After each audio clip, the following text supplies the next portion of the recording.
ಒಂದು ಪ್ರಸಿದ್ಧ ಶಿಕ್ಷಕರೊಬ್ಬರು ತಮ್ಮ ತರಗತಿಗೆ ಬಂದು ವಿದ್ಯಾರ್ಥಿಗಳಿಗೆ ಒಂದು ಸರ್ಪ್ರೈಸ್ ಟೆಸ್ಟ್ ಇಡುವುದಾಗಿ ಹೇಳಿದರು. ಎಲ್ಲ ವಿದ್ಯಾರ್ಥಿಗಳು ಆತಂಕದಿಂದ ತಮ್ಮ ಪೇಪರ್ ಹಾಗೂ ಪೆನ್ ಹಿಡಿದು ಸಿದ್ಧರಾಗಿ ಕುಳಿತರು. ಶಿಕ್ಷಕರು ಪ್ರತಿಯೊಬ್ಬ ವಿದ್ಯಾರ್ಥಿಯ ಮೇಜಿನ ಮೇಲೆ ಪ್ರಶ್ನೆ ಪತ್ರಿಕೆಯನ್ನು ಉಲ್ಟಾ ಮಾಡಿ ಅಂದ್ರೆ ಮುಗುಚಿ ಇಟ್ಟರು.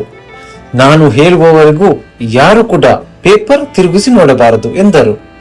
ನಂತರ ಶಿಕ್ಷಕರು, ಈಗ ಪೇಪರ್ ತಿರುಗಿಸಿ ನೋಡಬಹುದು, ಅದರಲ್ಲಿ ಏನಿದೆಯೋ ಅದರ ಬಗ್ಗೆ ವಿವರವಾಗಿ ಬರೆಯಿರಿ ಎಂದು ಸೂಚಿಸಿದರು. ವಿದ್ಯಾರ್ಥಿಗಳು ಪೇಪರ್ ತಿರುಗಿಸಿ ನೋಡಿದಾಗ ಅವರಿಗೆ ಶಾಕ್ ಆದಿತ್ತು. ಆ ಬಿಳಿ ಹಾಳೆಯ ಮಧ್ಯಭಾಗದಲ್ಲಿ ಕೇವಲ ಒಂದು ಸಣ್ಣ ಕಪ್ಪು ಚುಕ್ಕೆ ಅಥವಾ ಬ್ಲ್ಯಾಕ್ ಡಾಟ್ ಮಾತ್ರ ಇತ್ತು. ಅಲ್ಲಿ ಯಾವುದೇ ಪ್ರಶ್ನೆಗಳಿರಲಿಲ್ಲ. ಇಡೀ ಬಿಳಿ ಹಾಳೆ ಸಂಪೂರ್ಣವಾಗಿ ಖಾಲಿಯಾಗಿತ್ತು. ವಿದ್ಯಾರ್ಥಿಗಳು ಗೊಂದಲಕ್ಕೊಳಗಾದರೂ ಶಿಕ್ಷಕರ ಮಾತು ಮೀರಲಾಗದೆ ಆ ಕಪ್ಪು ಚುಕ್ಕೆಯ ಬಗ್ಗೆ ತಮಗೆ ಅನಿಸಿದ್ದನ್ನು ಬರೆಯಲು ಪ್ರಾರಂಭಿಸಿದರು. ಸಮಯ ಮುಗಿದ ನಂತರ ಶಿಕ್ಷಕರು ಎಲ್ಲಾ ಉತ್ತರ ಪತ್ರಿಕೆಗಳನ್ನು ಸಂಗ್ರಹಿಸಿ ಅವುಗಳನ್ನು ತರಗತಿಯಲ್ಲೇ ಗಟ್ಟಿಯಾಗಿ ಓದಲು ತೊಡಗಿದರು. ಆಶ್ಚರ್ಯವೆಂದರೆ ಪ್ರತಿಯೊಬ್ಬ ವಿದ್ಯಾರ್ಥಿಯು ಆ ಹಾಳೆಯ ಮಧ್ಯದಲ್ಲಿದ್ದ ಕಪ್ಪು ಚುಕ್ಕೆಯ ಗಾತ್ರ, ಅದರ ಬಣ್ಣ, ಅದು ಹಾಳೆಯಲ್ಲಿ ಎಲ್ಲಿದೆ ಎಂಬುದರ ಬಗ್ಗೆ ಮಾತ್ರ ಬರೆದಿದ್ದರು.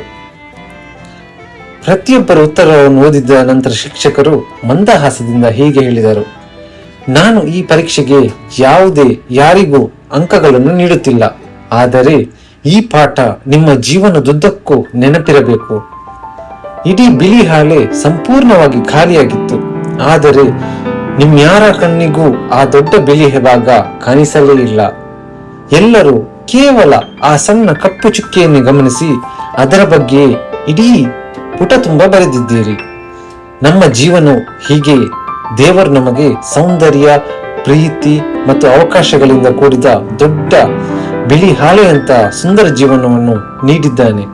ಆದರೆ ನಾವು ಮಾತ್ರ ನಮ್ಮ ಜೀವನದಲ್ಲಿ ಬರುವ ಸಣ್ಣ ಪುಟ್ಟ ಕಷ್ಟಗಳು, ಸೋಲುಗಳು ಮತ್ತು ನಕಾರಾತ್ಮಕ ವಿಷಯಗಳೆಂಬ ಕಪ್ಪು ಚುಕ್ಕೆಗಳನ್ನು ನೋಡುತ್ತಾ ಇಡೀ ಜೀವನವನ್ನೇ ನಿರಾಶೆಯಲ್ಲಿ ಕಳೆಯುತ್ತೇವೆ. ಪ್ರತಿಯೊಬ್ಬ ವಿದ್ಯಾರ್ಥಿಗೂ ಶಿಕ್ಷಕರು ಹೇಳಿದ ಮಾತಿನ ಆಳವಾದ ಅರ್ಥ ಅರಿವಾಯಿತು.